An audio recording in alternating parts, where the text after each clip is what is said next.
Hey everyone, in this video we will see how to fix a VTech baby monitor not charging, power cable, charging port and adapter troubleshooting.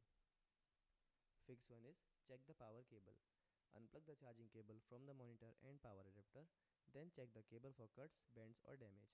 Then plug the cable back in firmly at both ends. If possible, try another compatible USB charging cable. Second one is restart the baby monitor. Disconnect the charger, press and hold the power button for about 15 seconds. Then reconnect the charger. Wait a few minutes and check if charging begins. Third one is try a different power adapter. Disconnect the current power adapter, then use another compatible adapter with the current voltage and output. Unplug the monitor into a working wall outlet. Check if the charging indicator turn on.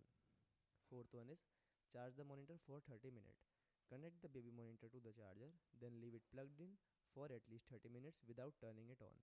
After 30 minutes, press the power button to check if the monitor turns on and start charging.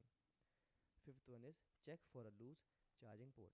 Insert the charging cable into the monitor, then gently move the connector from side to side. If the connection is loose or charging start and stop, the charging port may be damaged. Contact VTech support or have the charging port repaired. Thanks for watching.